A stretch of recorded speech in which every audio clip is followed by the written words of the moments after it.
أعوذ بالله من الشيطان الرجيم. بسم الله الرحمن الرحيم. قال رب أنى يكون لي غلام وقد بلغني الكبر وامرأتي عاقر. قال كذلك الله يفعل ما يشاء. قال رب اجعل لي آية. قال آيتك ألا تكلم الناس 3 أيام إلا رمزا واذكر ربك كثيرا وسبح بالعشي والإبكار. وإذ قالت الملائكة يا مريم إن الله اصطفاك وطهرك واصطفاك على نساء العالمين. يا مريم اقنتي لربك واسجدي واركعي مع الراكعين. ذلك من أنباء الغيب نوحيه إليك وما كنت لديهم إذ يلقون أقلامهم أيهم يكفل مريم وما كنت لديهم إذ يختصمون. إذ قالت الملائكة يا مريم إن الله يبشرك بكلمة منه اسمه المسيح عيسى ابن مريم وجيها في الدنيا والآخرة ومن المقربين ويكلم الناس في المهد وكهلا ومن الصالحين. صدق الله العظيم.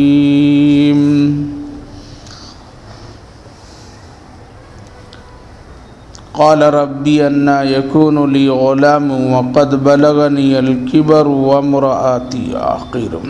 کہا حضرت زکریا علیہ السلام نے میرے پروردگار کیوں اور کیسے ہوگا میرے لیے لڑکا جبکہ میں بوڑھا ہوں اور میری عورت بانجھ.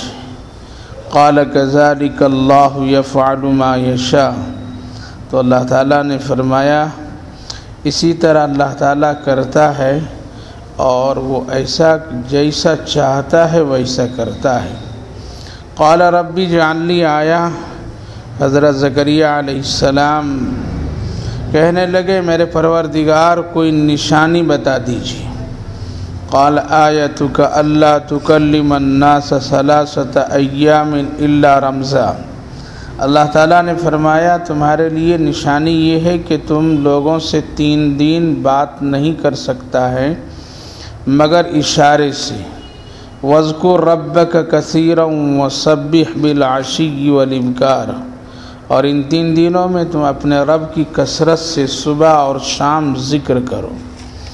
بزرگوں اور دوستوں اس سے پہلے بھی جو آیتیں گزری ہیں ان میں حضرت زکریا علیہ السلام کا اور ان کی دعا اور مانگنے کے بعد جو حالات حضرت زکریا علیہ السلام کے ساتھ پیش آئے ہیں اس کے متعلق باتیں گزری ہیں، جس میں یہ واقعہ پیش آیا تھا کہ حضرت زکریا علیہ السلام حضرت مریم کو اور ان کے ساتھ پیش آنے والے حالات کو دیکھ کر اللہ تعالیٰ سے دعا کر دیں اپنے بڑھاپے کی حالت میں، جبکہ ان کی بیوی بھی بہت ہی کمزور اور بوڑھی ہو چکی تھی اور بانجھ تھی، یعنی ان سے کوئی اولاد اب تک کے نہیں ہوئی تھی، اس پوزیشن اور حالات میں تھی۔ حضرت زکریا علیہ السلام دعا کیے، اللہ ہم کو بھی کوئی اپنی جانب سے کوئی لڑکا دے دیجئے جو صالح ہو، نیک ہو۔ تو اللہ تعالیٰ نے فرمایا تھا ہاں ہم تم کو دے رہے ہیں، جس کا نام بھی ہم یحییٰ رکھ دیے، ہم نام رکھنے کی بھی ضرورت نہیں، اور وہ بہت ہی نیک اور صالحین میں سے ہوں گے، نبی ہم اس کو بنائیں گے اور اس کی حفاظت بھی ہم کریں گے۔ حضرت زکریا علیہ السلام کو جب فرشتے نے یہ بشارت سنا دی اور سن لی، اب وہ بہت پریشان ہوئے، آخر کیسے ہوگا، معاشرے میں مجھ کو رہنا ہے، لوگوں کے سامنے میری بیوی کو بھی رہنا ہے، اور اس بڑھاپے میں بھی بچہ، بیوی بھی اس حالت اور کمزوری میں، پھر میرے گھر میں ایک بچہ، لوگ کیا کہیں گے اور مجھ کو کیا جواب دینا پڑے گا۔ کبھی کبھی آدمی خوشی میں بہت ساری چیزیں مانگ لیتا ہے اللہ سے، اور اللہ رب العالمین چونکہ دینے والے ہیں، ان کے پاس کسی چیز کی کمی نہیں اور ان کے خزانے میں کچھ بھی کمی نہیں، اگر وہ دے دیں کسی کو تو کوئی فرق نہیں پڑتا ہے، لیکن کبھی کبھی مانگنے والوں کو سوچنا چاہیے ہم کیا مانگ رہے ہیں، اور ہم لیں گے اور ہم کو اگر مل گیا تو ہم اس کو برداشت کر سکتے ہیں یا نہیں۔ اسی لیے علماء کرام دعا کے سلسلے میں، چونکہ یہاں دعا ہی کی بات ہے، تو دعا کے سلسلے میں فرماتے ہیں 3 حالتیں ہیں۔ سب سے پہلی بات تو یہ سمجھو کہ جس سے تم مانگ رہے ہو وہ سب کچھ دینے والا ہے، اور اس کے سامنے ہم سب سے زیادہ محتاج ہیں، یہ نیت کر کے دل میں بیٹھا لو، اس کے بعد پھر ہاتھ اٹھاؤ، اور اگر اپنے آپ کو کچھ سوچ کر سمجھ کر اگر مانگنا شروع کیا کہ ہم تو ہیں، ہمارے پاس طاقت ہے، قوت ہے، بس ایک مانگ رہے ہیں اور ہم ایک چیز کہہ رہے ہیں، نہیں ملتا تو ٹھیک ہے، نہیں ملتا تو کوئی فرق نہیں پڑے گا۔ اگر کوئی آدمی اس نظریے سے مانگتا ہے تو اس کا دعا ٹھیک نہیں ہے، بلکہ علماء کرام فرماتے ہیں وہ دعا قبول ہوتی ہے جو آدمی یہ سوچ کر کے مانگ رہا ہے میں سب سے زیادہ محتاج، اور جس سے میں مانگ رہا ہوں وہ سب سے زیادہ دینے والا ہے اور بڑی طاقت اور قدرت رکھنے والا ہے۔ دوسری بات فرماتے ہیں جائز چیزیں مانگو، سنبھال کر اور صلاحیت کے مطابق چیزیں مانگو، ایسی چیزیں نہ مانگ لو کہ جو تم اس کا اہل نہیں ہو۔ مثال کے طور پر میں ایک آدمی ڈاکٹری لائن سے کچھ بھی جانتا نہیں ہے، پڑھا لکھا نہیں ہے، لیکن گھر میں ایک آدمی کے زخم آ گیا ہے، اب وہ دعا کرتا ہے اللہ ہم کو یہ طاقت دے دے ہم آپریشن کر دیں، تو ہوگا؟ اللہ رب العالمین اس طرح سے نہیں دے گا، اس لیے اس کے پاس صلاحیت نہیں ہے اور اس کے پاس اس کا طریقہ معلوم نہیں ہے۔ پہلے وہ طریقہ، وہ صلاحیت اس کو حاصل کرنا، پھر وہ دعا مانگو۔ ایک آدمی کھیت میں کام کرتا ہے، کھیتی باڑی کا، وہ دعا کرے اللہ ہم جا کر کے ہم کو آپریشن اور دوا اور ڈاکٹری کا مجھ کو صلاحیت دے دیجیے، اور ہم جا کر کے یہ ایک دوا کی دکان کھول دیتے ہیں، ہاسپٹل کھول دیتے ہیں، ہم بڑے ڈاکٹر بن جاتے ہیں۔ تو ایسا نہیں ہو سکتا ہے۔ اہل کیا ہے تمہاری صلاحیت کیا ہے، تمہارے اندر کتنی طاقت ہے، تو بندہ مانگنے والا یہ سوچے کہ ہم اس کو سنبھال سکتے ہیں یا نہیں سنبھال سکتے ہیں۔ اسی لیے علماء کرام فرماتے ہیں دعا کے سلسلے میں کہ تم اپنی صلاحیت کے مطابق دعا مانگو، اللہ سے وہ چیز مانگو جو تجھ کو مانگنا ہے، وہ مانگو کہ ہم اس کو سنبھال سکتے ہیں یا نہیں، رکھ سکتے ہیں یا نہیں۔ ایک بچہ دعا کرے اللہ ہم کو خوب مالدار بنا دے، تو نہیں ہو سکتا ہے۔ ہاں اللہ مالدار بنائے گا کب؟ جب یہ اس لائق ہو جائے گا۔ اسی لیے فرمایا ہے نبی اکرم صلی اللہ علیہ وسلم اللہ کوئی بھی دعا رد نہیں کرتا ہے، بندے کا کوئی بھی دعا رد نہیں کرتا ہے، چاہے تم جیسی بھی دعا مانگو لیکن جائز ہو۔ جائز دعا کو اللہ کبھی رد نہیں کرتا ہے، چاہتا ہے اللہ تعالیٰ تو فوراً بندے کی اسی وقت دعا قبول کر کے وہ نعمت عطا کر دیتا ہے، اور اگر اللہ تعالیٰ دیکھتا ہے کہ ابھی تو یہ حل نہیں، اس کی صلاحیت نہیں ہے اور اس کے پاس ابھی یہ طاقت اور قوت نہیں ہے، تو اللہ تعالیٰ کیا کرتا ہے کچھ دنوں کے لیے اس دعا کو روک دیتا ہے۔ جب اس کی لیاقت صلاحیت اس کو پیدا ہو جاتی ہے اور وہ اس لائق ہوتا ہے، تب اللہ تعالیٰ وہ دعا دے دیتا ہے، وہ دعا عطا کر دیتا ہے۔ تیسری چیز یہ ہے، حدیث پاک میں نبی اکرم صلی اللہ علیہ وسلم نے ارشاد فرمایا کہ وہ دعا آخرت کے لیے ذخیرہ اللہ بنا دیتا ہے۔ اور کل قیامت کے دن ایک بندہ نیکیوں کے لیے ترسے گا، تڑپے گا، اور اللہ فرمائے گا ایک نیکی لے لو بس جنت اس کو بھیج دیں گے، لیکن وہ کہیں بھی سے نہیں لا سکتا ہے، کوئی بھی اس کو ایک نیکی نہیں دے گا، بہت پریشان ہوگا۔ تو اللہ رب العالمین اس وقت اس کی دعاؤں کا خزانہ نکال کر کے رکھ دیں گے، یہ لو تمہاری یہ دعائیں ہیں جو تم نے دنیا میں مانگا تھا اور تم کو ہم نے دیا نہیں، تم مجھ سے نا امید ہو گئے، تم مجھ سے روٹ گئے، نماز پڑھتا پھر بھی ہم کو نہیں دے رہا ہے، ہم سب کچھ کر رہے پھر بھی ہم کو نہیں مل رہا، وہ کافر دیکھو کتنا بڑھتا چلا جا رہا ہے، بتوں کو پوجا رہا ہے اور اس کو سب کچھ دے رہا ہے، روٹ گئے تھے بندہ تم اس وقت اور ہم سے منہ موڑ لیا تھا، میری رحمت سے نا امید ہو گیا تھا، یہ لو تمہارے تمام وہ دعائیں جو تم نے مانگا اور ہم نے تم کو دنیا میں نہیں دیا، وہ یہ دعاؤں کا خزانہ ہے، اور سنو آج تم کو میں انہی دعاؤں کی وجہ سے جنت میں بھیج رہا ہوں۔ تو میرے بھائی بزرگوں 3 درجے ہوئے، ایک تو یہ ہوا کہ اگر ضرورت ہے اور اللہ جان رہا تو اسی وقت اس کی دعا قبول ہو جاتی ہے۔ دوسری چیز ہوتی ہے کہ وہ دعا کو اللہ تعالیٰ کچھ دنوں کے لیے مؤخر کر دیتا ہے، جب وہ اس لائق ہوتا ہے تب دیتا ہے، یا حدیث پاک میں ہے کہ وہی ہو بہو نہیں دیتا ہے بلکہ اس کے بدلے میں کچھ دے دیتا ہے، اس کے بدلے میں کوئی دوسری چیز دے دیتا ہے۔ جیسے یہاں پر حضرت مریم کیا مانگ رہی؟ اے اللہ مجھ کو ایک بیٹا دے دیجئے، کیا ایک بیٹا دے دیجئے، ہم بیت المقدس کا خادم بنا دیں گے، وقف کر دیں گے آپ کے راستے میں، مانگ کیا رہی؟ بیٹا، لیکن اللہ کیا دیا؟ بیٹی دیا، اللہ بیٹی دیا۔ تو کبھی کبھی ایک بندہ دعا کرتا ہے لیکن اللہ تعالیٰ وہی چیز نہیں دیتا ہے، اللہ تعالیٰ کوئی دوسری چیز دے دیتا ہے۔ دعا کر رہا ہے اللہ ہم کو ایک پریشانی ہے، اس پریشانی سے بچا دے، لیکن ایک پریشانی کو بندہ نہیں جان رہا ہے، اس کے علم میں وہ چیز نہیں ہے کہ ہم اس راستے میں جائیں گے ہم کو حادثہ ہوگا، اللہ تعالیٰ نے وہ لکھ دیا ہے حادثہ ہونا ہے، لیکن یہ مانگ رہا ہے اللہ ہماری پریشانی کو دور کر دے، لہٰذا وہ پریشانی تو دور نہیں کیا بلکہ کیا کیا؟ اس پریشانی کو دور کر دیا، اس کو حادثے سے بچا لیا، اس کو بیماری سے بچا لیا، دوسرے مشکلات سے بچا لیا۔ تو میرے بھائیو بزرگوں ایک دعا کو اللہ تعالیٰ فوراً دے دیتا ہے، یا پھر اس دعا کو کیا کرتا ہے اللہ تعالیٰ روک دیتا ہے، وقت پر پھر بھی دیتا ہے، یا پھر اس کے بدلے میں کوئی دوسری چیز دے دیتا ہے، یا پھر اس کو آخرت کے لیے ذخیرہ بنا دیتا ہے۔ خلاصہ یہ ہے دعا مانگنے کے بعد بندے کو اللہ سے کبھی نا امید نہیں ہونا چاہیے، بس نا امید کبھی بھی نہیں ہونا چاہیے، اور وہ صبر کر لینا، مانگا ہوں اس سے جس کے خزانے میں کوئی چیز کی کمی نہیں، اسی لیے وہ دے رہا ہے، نہیں تو مصلحتاً روک رہا ہے، نہیں تو آخرت کے لیے ذخیرہ بنا دے رہا ہے، اسی لیے کبھی بھی نا امید نہیں ہونا، اس ذات کریمی سے کبھی بھی بندے کو نا امید نہیں ہونا چاہیے۔ تو بزرگوں نے فرمایا، علماء مفسرین فرماتے ہیں کہ دعا کیا کرنا چاہیے؟ اللہ سے اس نیت اور یقین سے مانگنا چاہیے وہ ہر چیز کو دینے کی قدرت رکھتا ہے اور ہم ہر چیز کا محتاج بندہ دے رہا ہے۔ دوسری بات یہ صلاحیت جو ہو وہی مانگو، اس سے بڑھ کر کے نہیں مانگو، اس سے بڑھ کر کے نہیں مانگو، اللہ رب العالمین سے صلاحیت اور جائز طریقے سے مانگو۔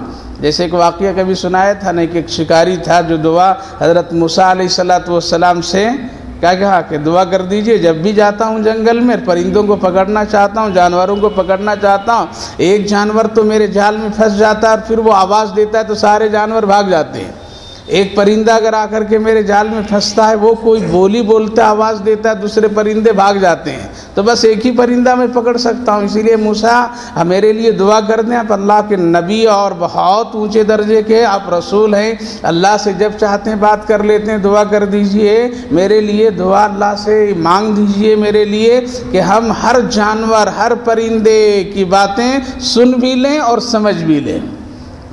بہت ہوشیار تھا، کیا تھا؟ بہت ہوشیار، تاکہ ایک بھی پرندہ کو بھاگنے نہیں دوں گا، سب کو ذبح کر دوں گا۔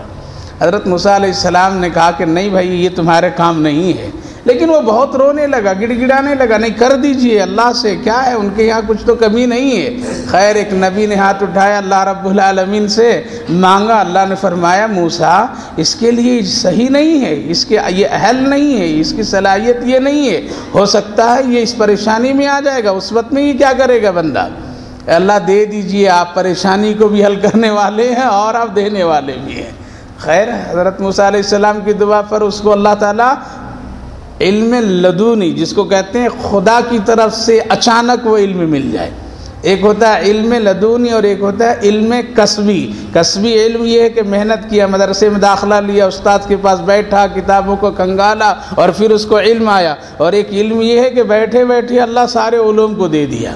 تو پھر اب وہ بندہ بالکل اس کو اللہ تعالیٰ نے پرندوں کی بولیاں سمجھنا بھی اور سننا بھی صلاحیت دے دیا۔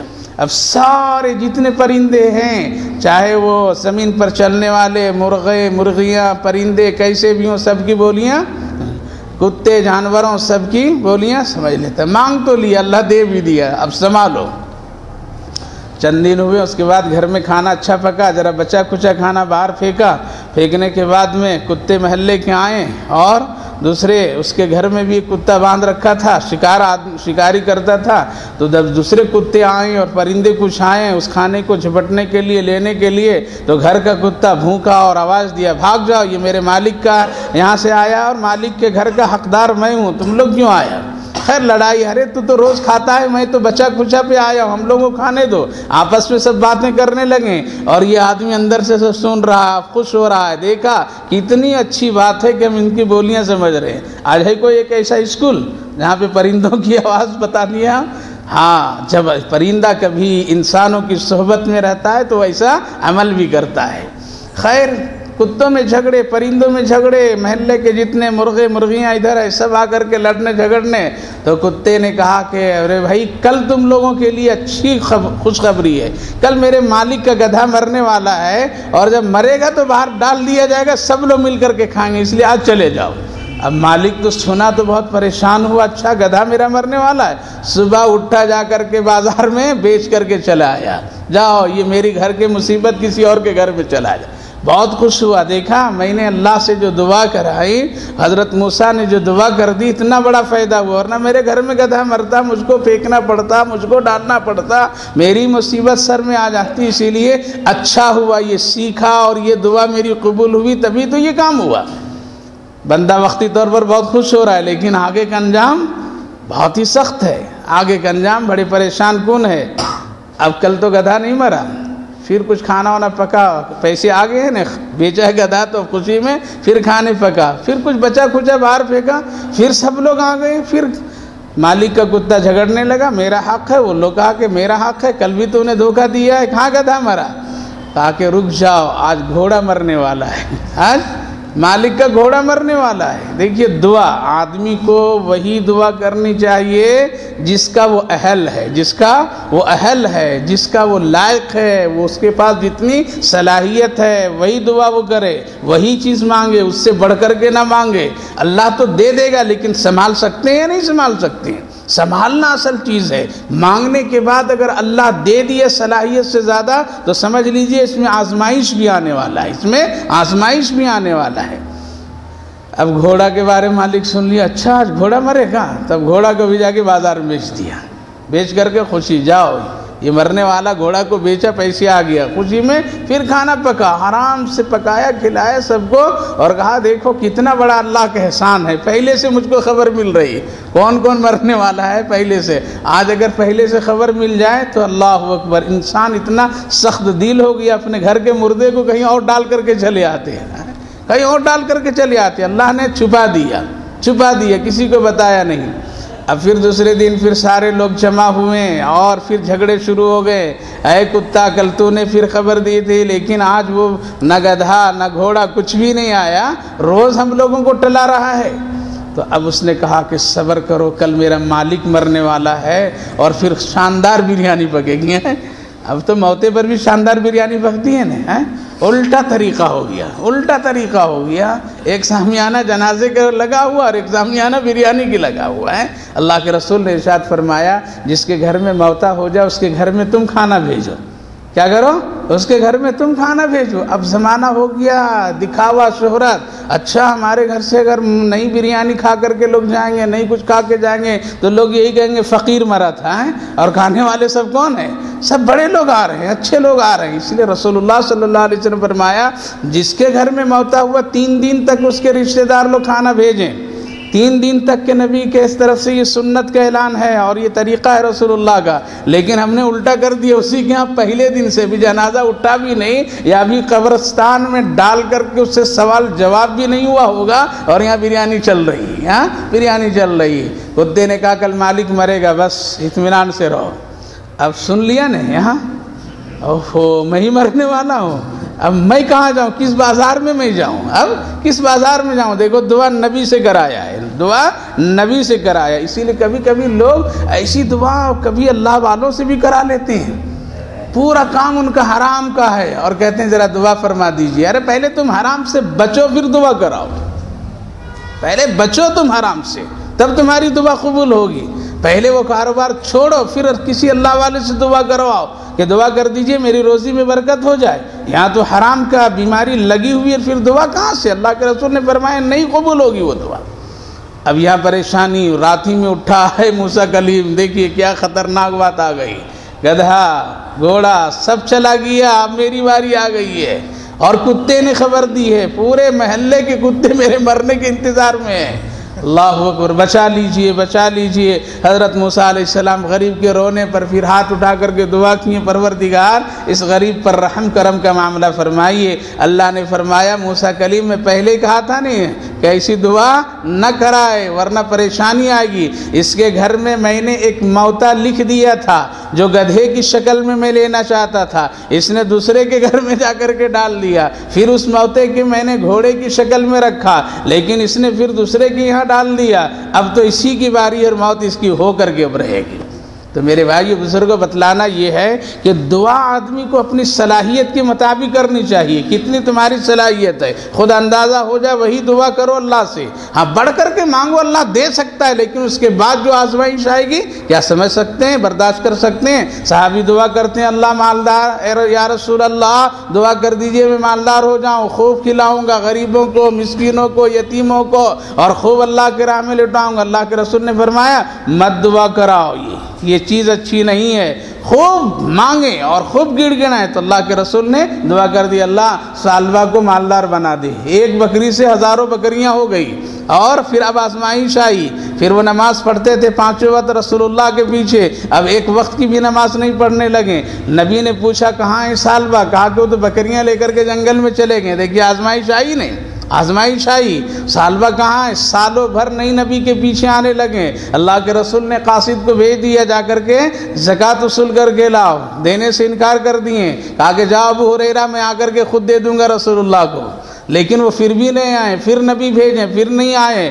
اللہ نے آیت اتار دی، حکم اتار دیا خبردار آج کے بعد سالبہ کا مال زکوٰۃ کا نہیں لینا، نہیں لینا۔ اب دوڑے ہوئے آئے، نبی کے دور میں بھی مال قبول نہیں ہوا، صدیق اکبر کے دور میں بھی قبول نہیں ہوا، حضرت عمر کے دور میں بھی قبول نہیں ہوا، اور اسی طرح ان کی وفات ہو گئی۔ تو میرے بھائی بزرگوں صلاحیت جتنی ہے اتنا ہی اللہ سے مانگو، اللہ دینے کی طاقت رکھتا ہے، غریب کو امیر بنا دے گا، لیکن آزمائش بھی آ سکتا ہے، امتحان بھی ہو سکتا ہے، اسی لیے اپنی صلاحیت کے مطابق دعا۔ حضرت زکریہ علیہ السلام بڑھاپے میں مانگ رہے ہیں، کیا بڑھاپے میں مانگ رہے ہیں اللہ مجھ کو بھی لڑکا دے دیجئے۔ حالانکہ دنیا کا دستور ہے بڑھاپے میں اولاد نہیں ہوتی ہے، اس کا ایک وقت ہے، ایک لیمٹ ہے، وہاں تک کہ وہ کام، اس کے بعد بند۔ اگر ہو گیا تو معاشرے والے ٹھیک ٹھاک نہیں سمجھیں گے، اس لیے حضرت زکریہ علیہ السلام کی عمر بالکل، اللہ رب العالمین نے 16ویں پارے میں ارشاد فرمایا ہڈیاں کمزور ہو گئی تھی، بالکل جھک گئی تھی کمر، اور پھر مانگ رہے ہیں کیا دیکھ کر کے کہ مریم کو بے موسم پھل مل سکتا ہے، وہ خدا مجھ کو بڑھاپے میں بھی اولاد دے سکتا ہے۔ مانگ تو لیا اللہ سے، اور اللہ تو دینے کی طاقت اور قدرت ضرور رکھتا ہے، وہ بڑھاپے کیا بغیر ماں باپ کے بھی بچہ پیدا کر سکتا ہے، اللہ کی یہ طاقت ہے، لہذا مانگ لیے، لیکن مانگنے کے بعد اب پریشانی۔ قال ربی انا یکون لی غلام وقد بلغنی الکبر وامراتی عاقر، اے میرے پروردگار بتلائیے کیسے مجھ کو لڑکا ہوگا جبکہ میں بوڑھا ہوں اور میری بیوی بھی بانجھ ہے، کیسے ہوگا، کیا کہیں گے لوگ؟ تو اللہ فرمائے قال کذالک اللہ یفعل ما یشاء، ارے نبی تجھ کو نہیں معلوم اللہ جیسا چاہتا کر دیتا ہے، ایسا ہی کرے گا، بڑھاپے میں بھی بیٹا دے گا تجھ کو۔ علماء کرام فرماتے ہیں اللہ رب العالمین نے حضرت زکریا علیہ السلام کو وہ صلاحیت اور قوت پھر دی، اور وہ صلاحیت اور قوت بھی دی، اور پھر وہ کیفیتیں بھی آئی ان کی بیوی میں، اور پھر اس کے بعد میں پھر حضرت یحییٰ علیہ السلام آ رہے ہیں، اور پھر اس کے بعد علامتیں بھی بتائے اللہ رب العالمین۔ تو حضرت زکریا کہنے لگے پروردگار اچھا کچھ خاص علامت بتا دیجئے کہ کب وہ ہوگا اور کس وقت ہوگا، تاکہ ہم ذرا ہوشیار پہلے سے ہو جائیں۔ تو اللہ نے فرمایا قال كذلك الله يفعل ما يشاء قال ربي اجعل لي آية، اے میرے پروردگار بتا دیجئے مجھ کو اس کی نشانی، کب ہوگا کیسے ہوگا، تاکہ میں بیوی کو بھی بتا دوں۔ قال آيتك الا تكلم الناس 3 أيام الا رمزا، نشانی یہ ہے کہ تم 3 دن زبان سے بات نہیں کر سکے گا، زبان تمہاری بند ہو جائے گی۔ اللہ، ارے یہ بولنے والی زبان کیسے بند ہوگی؟ اللہ بتا رہا ہے دیکھو تمہاری زبان میں بولنے کی صلاحیت تھی، اب یہ بولنے کی صلاحیت کون ختم کر رہا ہے؟ اللہ کر رہا ہے۔ جو اللہ چلنے والی بولنے والی زبان کو روک سکتا ہے وہ اللہ بڑھاپے میں بھی اولاد دے سکتا ہے۔ اسی لیے کیا کیا؟ 3 دن تک کہ تم کسی سے بات نہیں کر سکو گے، پھر کیا کرو گے؟ کیسے لوگوں سے؟ اشارے سے بات کرو گے 3 دن تک۔ اعتکاف میں بیٹھ گئے 3 دن اشارے میں بات کر رہے ہیں، پتہ چلا اشارے کو بھی شریعت میں ایک گنجائش ہے، یعنی ایک آدمی نماز رکوع سجدہ سے نہیں پڑھ سکتا، اب کیا کرے گا؟ وہ اشارے سے نماز پڑھے گا۔ ایک آدمی گونگا ہے، وہ کلمے کی شہادت کی گواہی زبان سے نہیں دے سکتا، اب کس سے دے گا؟ وہ انگلیوں سے اشارہ کر کے کہے گا اللہ ایک، اللہ کے سوا کوئی معبود نہیں۔ یہ مسلمان ہونے کی اس کی دلیل ہے۔ کیا ہے؟ اس کی دلیل ہے۔ تو اشارے کی بھی ایک جگہ ہے، اسی لیے تشہد میں بھی اشارہ بار بار کروایا گیا۔ کیا کرایا گیا؟ بار بار کہ اللہ ایک ہے، اللہ کے سوا کوئی معبود نہیں، اور حضرت محمد الرسول اللہ کیا ہیں؟ اللہ کے بھیجے ہوئے سچے نبی اور رسول ہیں۔ اسی لیے اس کو کیا کہتے ہیں؟ شہادت کی انگلی کہتے ہیں۔ اسی سے اشارہ ہوتا ہے ساری چیزیں، اور اشارے کو بہت ہی اہمیت دی گئی ہے۔ ایک آدمی اشارے سے ہزاروں کام کر لیتا ہے، آنکھوں کے اشارے سے نہ جانے کیا کیا انجام دے دیتا ہے، انگلیوں کے اشارے سے کیا کیا انجام دے دیتا ہے۔ سلیمان بن ملک نوجوان تھا، اور اس موقع پر میں وہ اپنے آنکھوں کے اشارے سے کیا کرتا تھا؟ لوگوں کو قتل کروا دیتا تھا۔ جلاد کو بلاتا تھا، آنکھوں سے اشارہ کرتا تھا قتل کر دو قتل، اشارہ کرتا تھا مجرم کو بلا کر کے تو رہائی، اس زبان سے نہیں بولتا تھا۔ ہزاروں لوگوں کو آنکھوں کے اشارے سے قتل کروا دیا، ہاتھ کے اشارے سے قتل کروا دیا۔ اللہ اکبر، جب مرا ہے وہ، اور جنازہ جب اس کا رکھا ہوا ہے، لوگ اس کے اوپر چادریں ڈال دیے تھے، تو اندر سے چوہا کر کے ان کے دونوں آنکھوں پر چپک گیا، اور 1000 کوشش لوگ کیے کہ یہ چوہا ہٹ جائے، لیکن نہیں ہٹا سکے، اور اسی حال میں اس کو قبرستان میں ڈال دیے۔ تو پتہ یہ چلا اشارہ بھی ایک اہمیت رکھتا ہے نا، آنکھوں سے اشارے ہیں، انگلیوں سے اشارے ہیں۔ اسی لیے نماز میں کتنے مرتبہ کرنا؟ 1 مرتبہ اشارہ کر دی ہوگی کافی، 1 ہی مرتبہ، اور بار بار ایسے سے مارتے رہنا، وہ نماز میں خلل، نماز میں کیا ہے؟ خلل بازو میں ہے، اس کی رعایت کرو، اس کا خیال رکھو۔ یہ بار بار کرنے سے ذہن منتشر ہوتا ہے۔ 1 مرتبہ اگر انگلی کو اٹھا دیا تو گواہی ہو گئی، بار بار اس کو ہلانا، حرکت دینا، اور اس کو نچاتے رہنا، یہ سب بالکل ضابطے کے خلاف۔ رسول اللہ صلی اللہ علیہ وسلم نے صرف فرمایا اٹھا کر کے حرکت دے دو، بس 1 مرتبہ کر دیا ہو گیا، اب اس کو پوری نماز میں ہلاتے رہنا، یہ بالکل مسئلے کے اعتبار سے بھی صحیح نہیں ہے۔ جن لوگوں نے حدیث کو دیکھا اور سمجھا اور اس کا معنی لیا، وہ غلط معنی میں چلے گئے ہیں، بلکہ 1 مرتبہ کافی، اور تمام ائمہ اس پر اتفاق رکھتے ہیں۔ تو عرض یہ کرنا ہے اشارے سے بات چیت۔ اللہ نے فرمایا اے زکریا اب 3 دن تک زبان بند میں کر دوں گا۔ اللہ اکبر، یہ زبان جو کل بول رہی تھی اب یہ بند ہو جائے گی، یا اب 3 دن تک تم کسی سے بات چیت نہیں کر سکو گے، اشارے سے سارا کام ہوگا۔ اور ان 3 دنوں میں کیا کرنا؟ وَاذْكُرْ رَبَّكَ كَثِيرًا وَسَبِّحْ بِالْعَشِيِّ وَالْإِبْكَارِ، کیا کرنا؟ اپنے رب کی کثرت سے صبح اور شام ذکر کرنا، یعنی یاد کرنا۔ پتہ چلا کہ 2 وقت بڑے اہم ہیں، ایک ہے صبح اور ایک ہے شام، ایک ہے صبح اور ایک شام ہے۔ اسی لیے ذکر کی مجلسیں محفلیں اسی وقت لگتی ہے، اور ذکر اسی وقت کرنا چاہیے، اس وقت ذہن سکون میں ہوتا ہے۔ شام کے وقت میں اب تو ہم لوگوں کو ٹائم سسٹم گڑبڑ ہو گیا، کیوں؟ ادھر دن میں ہم لوگ 10-11 بجے تک سوئے، تو کاروبار بھی کتنے دیر تک کرتے ہیں؟ 10-11 بجے رات تک کرتے ہیں، ورنہ ضابطہ کیا تھا؟ فجر کے بعد سے کاروبار شروع ہو جاتا تھا۔ مدینہ طیبہ میں صحابہ بازار کب لگاتے تھے؟ فجر کی نماز اشراق پڑھے پڑے اور بازار کھل گیا، اور کھلنے کے بعد ہر ایک آدمی خرید و فروخت کیا، عصر کے بعد فوراً بازار بند ہو گیا۔ اب کیا ہوگا؟ آ کر کے مغرب پڑے گا، عصر کے درمیان ذکر کرے گا۔ یہ تھا نظام، اور یہ ہے رسول اللہ صلی اللہ علیہ وسلم کا نظام۔ اب ہم لوگوں نے اس کو کیا بدل لیا؟ 11 بجے آدمی جب اٹھے گا تو دکان کب پہنچے گا؟ 12 بجے۔ تو وہ کاروبار بھی گھٹا کر کے کھینچ کر کے رات میں لے گئے۔ اب زندگی کا نظام پورا بگڑ گیا۔ اب نہ صبح ذکر ہو رہی ہے نہ شام کو ذکر ہو رہی ہے۔ صبح کا وقت سونے میں چلا گیا، شام کا وقت کھانے کمانے میں چلا گیا۔ تو یہ دونوں مجلسیں ختم ہو گئی، اور دونوں علامتیں ہمارے اور آپ کے گھر گھرانے سے، ماحول سے نکل گیا۔ اسی لیے اللہ تعالیٰ نے فرمایا یہ دو وقت جو ہے تمہارا، صبح اور شام، کثرت سے ذکر کرنا، اللہ کو یاد کرنا۔ اس سے یہ پتہ چلا کہ جب ولادت کا وقت قریب ہو جائے تو کیا کرنا چاہیے؟ ولادت کا وقت قریب ہو جائے تو میاں اور بیوی دونوں کو کیا کرنا چاہیے؟ ذکر کرنا چاہیے، اللہ سے مدد مانگنی چاہیے۔ اس لیے بہت خطرناک وقت ہوتا ہے، اور اس وقت میں بڑی پریشانی کا وقت ہوتا ہے۔ اللہ کے رسول نے ارشاد فرمایا ولادت کے وقت میں اگر کوئی عورت کے انتقال ہو جائے تو اللہ اس کو شہیدوں کا درجہ دے کر کے اٹھائے گا، شہادت کا درجہ مل رہا ہے۔ اسی لیے ایک صحابی نبی اکرم صلی اللہ علیہ وسلم کے سامنے طواف کر رہے تھے، اور بار بار وہ طواف کے وقت میں نبی کو دیکھ رہے تھے، اور نبی اکرم صلی اللہ علیہ وسلم اس نوجوان کو دیکھ رہے تھے۔ دیکھ کر کے جب طواف مکمل کیے تو پوچھتے ہیں یا رسول اللہ میری یہ ماں تھی، اس کو کندھے پر نہیں چل سکتی تھی، اسی لیے میں کندھے پر رکھ کر کے طواف کرایا۔ یا رسول اللہ اپنے ماں کا حق ادا کیا نہیں کیا؟ اللہ کے رسول نے فرمایا سنو، جو تمہاری ماں تمہاری ولادت کے وقت جو تکلیف برداشت کی ہے، ساری زندگی کندھے پر اٹھا کر کے کرا لو، پھر بھی وہ وقت اور حق ادا نہیں کر سکتے ہو۔ پوری زندگی تم اس کو اپنے سر پر بیٹھا لو، پھر بھی وہ حق نہیں ادا کر سکتے ہو۔ اس لیے ایک انسان سے انسان بہا ہو رہا ہے، ایک انسان کے جسم سے ایک اللہ انسان کو نکال رہا ہے، تو یہ بڑی خطرے کی چیز ہوتی ہے اس وقت میں۔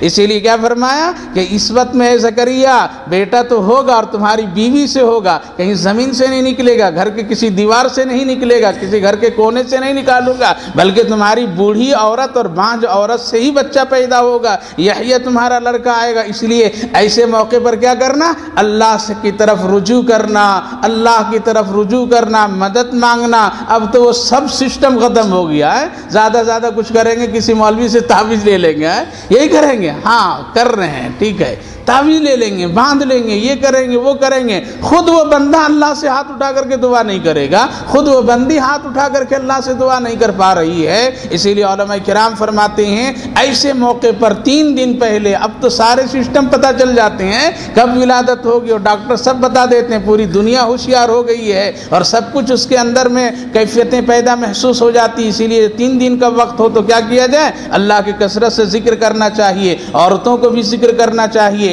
ولادت کی آسانی کے لیے قرآن کریم کی چند صورتیں ہیں، اس کو پڑھنا چاہیے، کثرت سے نبی اکرم صلی اللہ علیہ وسلم پر درود پڑھنا چاہیے۔ یہ سارے حالات ایسے ہیں جس سے اللہ رب العالمین آسانی پیدا فرماتا ہے، نیک صالح اولاد عطا فرماتا ہے۔ تو اللہ نے فرمایا ان 3 دنوں میں تم کیا کرنا؟ اللہ کی کثرت سے ذکر کرنا۔ سبح بالعشی والابکار ہو گئے، اذ قالت، یہاں تک کہ اب ذکر کر رہے ہیں، کون آ گیا؟ حضرت یحییٰ علیہ السلام آ گئے ہیں۔ بڑھاپے میں اولاد مل گئی حضرت یحییٰ۔ حضرت زکریا علیہ السلام کا ایک ہی بیٹا، اور وہ کون؟ اکلوتا بیٹا حضرت یحییٰ۔ زکریا علیہ السلام بھی نبی، حضرت یحییٰ علیہ السلام بھی نبی، اور والدہ جو بانجھ کی کیفیت میں تھی لیکن وہ بھی خدا کے سامنے مجبور، یہاں تک کہ وہ سر میں ہاتھ مارنے لگی، اے زکریا کیا مانگ لیا تم نے خدا سے؟ اللہ سے تم نے کیا سوال کر لیا؟ ہم کو بھی نہیں دیکھا، میری بڑھاپے کو نہیں دیکھا، میرے بالوں کو سفیدی کو تو نہیں دیکھا، کیسے ہوگا، کیوں ہوگا؟ تو حضرت زکریا علیہ السلام بھی اپنی بیوی کو سمجھانے میں لگ گئے، اللہ کرنے والا ہے، لیکن وہ نبی کی بیوی تھی، اسی لیے کیا ہو گئی؟ جلدی سمجھ میں آ گئی ان کو بات، اسی لیے وہ بھی اللہ کی طرف رجوع کر لی۔ تو میرے بھائیو بزرگوں، اس دعا سے اور حضرت زکریا علیہ السلام کے عمل سے پتہ یہ چلا خداوند قدوس چاہے اس دنیا میں پیدا کرنا بچے کو تو بغیر ماں باپ کا بھی لا سکتا ہے، ماں باپ کے ذریعے سے بھی لا سکتا ہے، بغیر باپ کے لا سکتا ہے، بغیر ماں کے لا سکتا ہے، بڑھاپے میں بھی لا سکتا ہے، اور اگر نہیں دینا چاہے تو پوری جوانی چلی جائے گی، اللہ نہیں دے گا۔ اور ہو رہا ہے اللہ تعالیٰ دے رہا ہے، ایسا بھی نظام بنایا ہے۔ تو میرے بھائی بزرگوں، حضرت زکریا علیہ السلام کی دعا سے دوسری بات جو ملتی ہے وہ یہ ہے، ہر حال میں اللہ سے یقین کر کے مانگنا چاہیے۔ اللہ دینے کی قدرت اور طاقت رکھتا ہے، اسی لیے اللہ رب العالمین سے حضرت زکریا علیہ السلام بڑی یقین کے ساتھ میں دعا کیے اور اللہ اس کا پھل عطا کر دیا۔ وَإِذْ قَالَتِ الْمَلَائِكَةُ يَا مَرْيَمُ إِنَّ اللَّهَ اصْطَفَاكِ وَطَهَّرَكِ وَاصْطَفَاكِ عَلَى نِسَاءِ الْعَالَمِينَ۔ اور وہ وقت بھی یاد کیجئے جب فرشتے نے حضرت مریم سے یعنی حضرت جبریل علیہ السلام اور حضرت میکائیل علیہ السلام اور دوسرے بڑے بڑے جلیل القدر فرشتوں نے کہا، ان اللہ اصطفاکی، اے مریم اللہ نے تم کو چن لیا ہے، وطہرکی، اور تجھ کو پاک اور صاف ستھرا بنا دیا ہے، واصطفاکی علی نساء العالمین، اور تمام عالم کی عورتوں پر تم کو ایک فضیلت اور برتریت عطا کر دیا ہے۔ یا مریم اقنتی لربک، اے مریم تم اللہ سے ڈرتی رہو، بندگی کرتی رہو اپنے رب کی، وسجدی، اور سجدہ کرو اللہ کے لیے، ورکعی مع الراکعین، اور رکوع کرنے والوں کے ساتھ رکوع بھی کرو یعنی جھکو۔ پتہ یہ چلا کہ حضرت مریم بیت المقدس میں رہتی تھی، اور جب نماز کا وقت ہوتا تھا اور جب جماعت سے اگر پڑھی جاتی تھی تو وہ بھی نماز پڑھتی تھی اور رکوع والی نماز پڑھتی تھی۔ عیسائی لوگ جو آج نماز کہتے ہیں کہ ہم بھی نماز پڑھتے ہیں، عیسائیوں کی نماز میں رکوع نہیں ہے، لہٰذا جب وہ رکوع نہیں کرتے ہیں تو حضرت مریم کے طریقے پر وہ نہیں ہے، حضرت عیسیٰ علیہ السلام کے طریقے پر نہیں ہے، اسی لیے وہ لوگ کھڑے کھڑے کرتے ہیں اور پھر ایک سجدہ کر لیتے ہیں، بس یہ ہے ان کی عبادت۔ لیکن اگر رکوع کرتے ہیں تو حضرت مریم علیہ السلام کے کیا ہوتا، ان کے طریقے اور ان کے طریقے پر ان کی نماز ہوتی، لیکن یہ لوگ رکوع نہیں کرتے ہیں۔ اللہ نے فرمایا اے مریم سجدہ کرو اور رکوع کرنے والوں کے ساتھ رکوع کرو، یعنی تمہاری نماز جو ہو، تمہاری عبادت جو ہو وہ سجدے والی بھی ہو اور رکوع والی بھی ہو۔ اسی لیے مسئلہ لکھا گیا ہے، ایک آدمی اگر رکوع میں امام کے ساتھ آ کر کے پہنچ گیا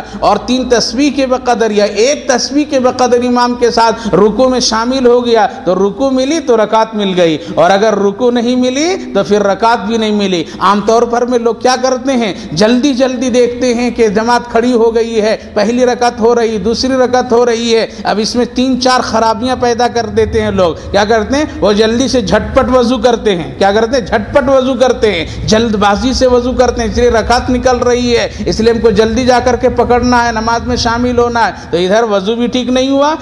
دوسرا کام کیا کرتے ہیں، وہ نہ پانی پوچھتے ہیں، نہ کچھ کرتے ہیں، نہ چہرہ صاف کرتے ہیں، اور اسی کیفیت میں پھر مسجد میں دوڑے دوڑے آتے ہیں، یہ مسجد کے ادب کے خلاف ہو گیا۔ تیسرا کام یہ کیے، ہڑبڑ آ کر کے ملے، نہ ان کو پتہ چلا اللہ اکبر کہا، نہ رکوع میں گیا، اور اس میں شامل ہو کر کے اپنے دل کو تسلی کر لیتے ہیں ہم نے امام کے پیچھے یہ رکعت پا لی۔ یہاں 3 خرابیاں ہو گئی، ایک تو وضو جلدی جلدی سنت کے مطابق نہیں، اطمینان کے مطابق نہیں، مسجد میں پھر دوڑنا، وضو کے پانی کو ٹپکا کر کے آنا، دوسروں کے لیے تکلیف اور اذیت کی چیز بننا، پھر نماز کی کیفیت میں پانی کو پوچھنا اور ہاتھوں کو ٹھیک ٹھاک کرنا، یہ ساری چیزیں خرابی۔ اسی لیے علماء کرام فرماتے ہیں رکعت نکل رہی، نکلنے دو، تم وضو تو ٹھیک کرو، اگر وضو ٹھیک ہے تبھی تو نماز پوری ہوگی، اور وضو ہی گڑبڑ ہوگی تو نماز خراب ہو جائے گی۔ اسی لیے میرے بھائی بزرگوں، ہمیشہ آدمی کو سوچ کر کے چلنا چاہیے کہ ہم اتنے پہلے مسجد میں آئیں، وضو بھی اطمینان کا ہو جائے، رکعت بھی صحیح سے مل جائے، مسجد کی بے حرمتی نہ ہو، دوڑنا نہ پڑے۔ تو میرے بھائی بزرگوں، ہماری اور آپ کی جو نماز ہے سجدے کی ہے اور رکوع والی ہے، اور اسی کا حکم حضرت مریم کو دیا۔ حضرت مریم نکاح کسی سے نہیں کی تھی۔ اس آیت کریمہ میں اچانک اللہ تعالیٰ نے حضرت مریم کو بشارت دے رہے، اے مریم پہلا کام تو یہ ہے ہم نے تم کو چن لیا، تم کو ہم پاک رکھے۔ پاک کا مطلب یہ ہے کوئی بھی تم پر عیب لگائے گا تو ہم اس کو صاف ستھرا کر دیں گے۔ کیا کریں گے؟ صاف ستھرا کر دیں گے، لگانے دو لوگوں کو عیب کیوں، آگے ہم تم کو ایک خوشخبری دے رہے ہیں، تم ہی سے ایک بیٹا پیدا کروں گا۔ کون؟ حضرت عیسیٰ علیہ السلام۔ تو اب سوال یہ ہوتا ہے حضرت مریم تو نکاح نہیں کی تھی، تو کیا ایک عورت اگر چاہ لے کہ اپنی زندگی کو اللہ اللہ کرنا اور نکاح نہیں کرنا، تو کیا اس طرح کی زندگی ایک عورت گزار سکتی ہے یا نہیں؟ ایک مرد یہ چاہتا ہے کہ ہم نکاح نہیں کریں گے، آزاد ہو کر کے صرف اللہ اللہ کرتے رہیں اور نکاح کے الجھن میں، بال بچوں کے الجھن میں نہ پڑیں، صرف اللہ کو راضی کریں، کیا یہ طریقہ اسلام میں ہے یا نہیں ہے؟ یہاں حضرت مریم نکاح سے بالکل اپنے آپ کو روک لی ہے اور نکاح بھی نہیں ہوا ہے، وہ اللہ اللہ اور اللہ کے ذکر عبادت میں ہمیشہ لگی رہتی ہے۔ کیا اس کا نقل اور اس عبادت اور اس اہمیت کو کیا آج کے دور میں کوئی مسلمان مسلمان عورت اختیار کر سکتی ہے یا نہیں؟ کیا جائز ہے یا ناجائز ہے، یا مردوں کے لیے ایسا ہے؟ تو میرے بھائیو بزرگوں، نبی اکرم صلی اللہ علیہ وسلم نے ارشاد فرمایا ہمارے دین اور شریعت میں ایسا عمل کرنا صحیح نہیں ہے۔ اسی لیے 3 صحابی پہنچے اور نبی کی خوبیوں کو سن کر کے کہنے لگے میں ایسا کروں گا کہ زندگی بھر روزہ رکھوں گا، ایک دن بھی بغیر روزے کے نہیں گزاروں گا۔ ایک نے کہا کہ ہم نماز ہی پڑھتے رہیں گے، کبھی کوئی دوسرا عمل نہیں کریں گے۔ تیسرے نے کہا کہ ہم شادی نہیں کریں گے بلکہ بغیر نکاح کر رہ کر کے اللہ کو راضی کریں گے۔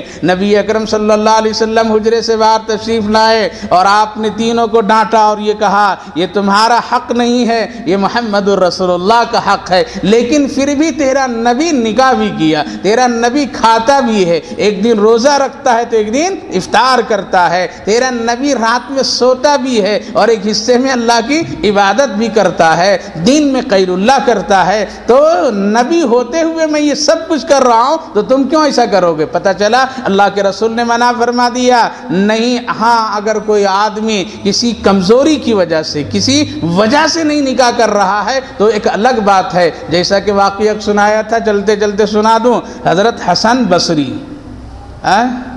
کہاں پہنچے؟ رابعہ بصری کے پاس آیا ہوں پیغام لے کر کے نکاح کا۔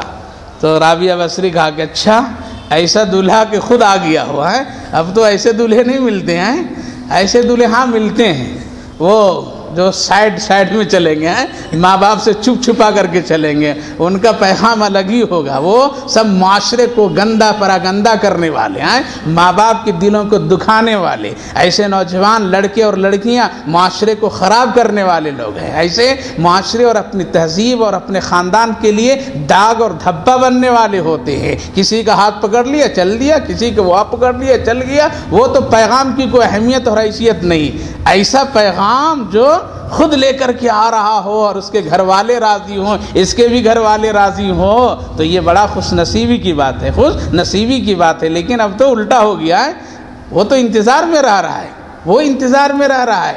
یہاں دیکھیے پیغام کون لے کر کے آئے؟ حضرت حسن بصری، اللہ اکبر، ایسا نوشا، ایسا دلہا، اللہ اکبر۔ رابعہ بصری وہ بھی خوبصورت نہیں، وہ بھی خوبصورت نہیں، ان کے سامنے پیغام لے کر کے آ گئے حضرت حسن بصری جو بڑے خوبصورت ہیں، اور آ کر کے جھولی ہاتھ پھیلا دیے۔ رابعہ نکاح کا پیغام لے کر کے آیا۔ اچھا آپ نکاح کے لیے آئے ہیں؟ 4 سوالوں کے جواب دے دیجئے، نکاح کر لوں گی میں۔ 4 سوالوں کے جواب دے دیجئے، نکاح کر لوں گی، کسی سے نہیں پوچھنا اچھنا، کچھ بھی نہیں، کر لوں گی اسی مجلس میں، یہی ہو جائے گا کام۔ 4 سوال کا جواب، اللہ اکبر۔ کیا پوچھتی ہے؟ اے حسن یہ بتاؤ تو وقت کا بہت بڑا ولی ہے، کیوں؟ یہ بھی ولیہ تھی، یہ بھی ولی ہیں، دونوں کے بارے میں جانتے ہیں ایک دوسرے، اللہ تعالیٰ نے دونوں کو ایک ہی علاقے میں رکھا تھا، اسی لیے رابعہ کی حقیقت کو حسن بصری جان رہے تھے اور رابعہ کی حقیقت کو حسن بصری جان رہے تھے، اور حسن بصری کی حقیقت کو رابعہ بصری بھی جان رہی تھی، اسی لیے آج دروازے پر ایک وقت کا ولی آیا ہے اور ہاتھ پھیلا رہا ہے، نکاح کے لیے ہے، نکاح کے لیے۔ رابعہ بصری دیکھو، عورت ہو تو ایسی عورت ہو، دونوں طرف سے دوستو آج گڑبڑی ہو گئی ہے، سسٹم بالکل گڑبڑ ہو گیا، تباہ ہو گیا معاشرہ، اللہ اکبر۔ وہ یہ سمجھ رہا ہے کہ بس دنیا ہی میں رہنا ہے، مجھ کو جانا ہی نہیں ہے۔ ارے یہ کپڑے، یہ جہیز کی چیزیں، یہ سامان سب بیکار ہو جائیں گے، ایک وقت آئے گا تیری نظروں کے سامنے وہ ٹوٹ پھوٹ کر کے اس کو گھر کے باہر کوڑے دان میں ڈال دو گے، مانگے ہوئے فریج اور تمام وہ ساری سسٹمیں ختم ہو جائیں گے، لیکن کیا ہوگا؟ نام اعمال میں ایک سیاہ دھبا باقی رہے گا جو کل قیامت کے دن اللہ ظاہر کرے گا۔ وہ نہیں سوچ رہا آدمی، سسٹم گڑبڑ ہو گیا۔ حضرت رابعہ کہتی ہے حسن بصری بتاؤ نکاح کے لیے آئے ہو، 4 سوال کرتی ہوں میں، جواب دے دو، نکاح ہو جائے گا۔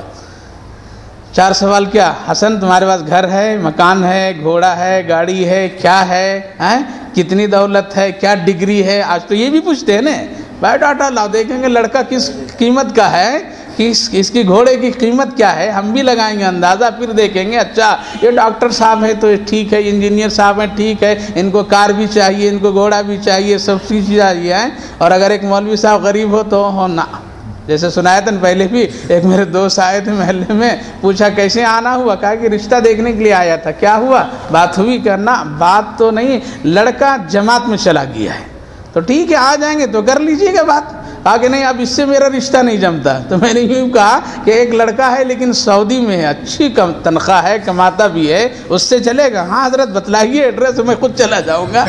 لیکن وہ لڑکا آئے گا 2-2 سال میں آئے گا، کہا کہ وہ چلتا ہے، یہ 10 دن کے لیے گیا ہے آتا ہے، نہیں چلتا ہے، نہیں چلتا، وہاں چلتا۔ تو آج مزاج تو ایسے ہو گئے نا، رابعہ بصری کہتی ہے حسن بصری بتاؤ، کیا آج کی عورتیں بھی یہی پوچھ رہی ہیں، آج کی لڑکیاں بھی یہی انداز رکھتی ہے، یہی سوال آج عورتوں کی طرف سے، وہ نہیں اللہ کے اوپر توکل نہیں کر کے کوئی نکاح نیک لوگ سے کرنا چاہتی ہے، وہ بھی چاہتی ہے ہم دنیا کے زیب و زینت میں لگ جائیں اور ہماری بھی وہ فیشن وہ ساری چیزیں ہو، لیکن آج اللہ رب العالمین نے جو نظام بنایا وہی باقی رہے گا، اس کے علاوہ کیوں حقیقت نہیں ہے۔ حسن یہ بتاؤ میں جنتی ہوں یا جہنمی؟ کیا سوال؟ نوشہ بیٹھا ہے، نوشے سے سوال ہو رہا ہے، اللہ اکبر، جنتی ہوں یا جہنمی؟ اے حسن بتا دے، پہلا سوال میرا ہے، جنتی ہوں یا جہنمی؟ نوشہ بیٹھتا ہے، قاضی پڑھاتا ہے، استغفر اللہ، پڑھ نہیں پاتا، اللہ اکبر، مسلمان کا بچہ ہے، نوشہ ہے۔ میرے بھائی بزرگوں، قسم خدا کی صرف مسجد میں ایک ڈھانچہ اور ایک شکل اور ایک دھوکہ دینے کے لیے نکاح ہو رہا ہے، حقیقت میں فوٹو کیمرے والے باہر ہیں، فوٹو کھینچنے والے باہر مسجد کے ہیں، پھولا ہارا سب باہر لے کر کے ہیں، نکلو تو جلدی سے تجھے گدھے کے گھوڑا بنا دوں گا، فوراً ہو جائے گا سب، بس انسان دھوکہ دے رہا ہے مسجد کی حد تک کہ وہ بھی نوشہ جو آیا کلمہ پڑھنا نہیں آ رہا ہے، استغفر اللہ پڑھنا نہیں آ رہا ہے، اس سے ذرا چند باتیں اسلام کے بارے میں پوچھ لیا جائے بنیادی، وہ بھی اس کو معلوم نہیں ہے، لیکن ایک قاضی ایک امام صاحب مجبور ہے نکاح پڑھانے پر، وہ کہہ رہا اللہ اور اس کے رسول کے حکم کے مطابق تیرا نکاح پڑھا رہا ہوں، پانی پانی دل ہو جاتا ہے، اس کو استغفر اللہ بھی نہیں پڑھنا آتا ہے۔ آج حالات ایسی ہیں، ساری چیزیں کی کوششیں ہو رہی ہیں، لیکن ماں باپ کو یہ پتا نہیں، جس کو نوشہ بنانا ہوں میں، جو بیٹا میرا نکاح کے لیے تیار ہے، اس کو کلمہ بھی صحیح آ رہا ہے یا نہیں آ رہا ہے، یہ نماز پڑھ رہا ہے یا نہیں پڑھ رہا ہے، اس کی حقیقت کیا ہے یہ بھی خبر نہیں ہے۔ تو رابعہ بصری کہتی ہے اے حسن جنتی یا جہنمی بتا دے، میں نکاح کے لیے تیار۔ حضرت حسن کہتے ہیں مجھ کو خود پتا نہیں میں کیا ہوں، تیرے بارے میں کیا خبر دے دوں؟ آج تو بہت سے لوگ کہہ دیتے ہیں بس میرے پاس آ جاؤ تو جنت ہی جنت ہو گیا ہے۔ اتنے پیر پگاڑو سب نکلے ہوئے ہیں ایسے جو سند دے رہے ہیں، کیا کہہ رہی ہیں؟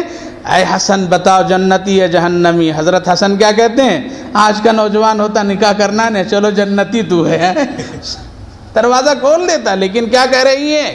جنتی جہنمی۔ حضرت حسن کہتے ہیں مجھ کو خود پتا نہیں رابعہ میں جہنمی ہوں یا جنتی، تو تیرے بارے میں کیا بتا دوں میں؟ اللہ اکبر، تیرے بارے میں کیا میں بتا دوں؟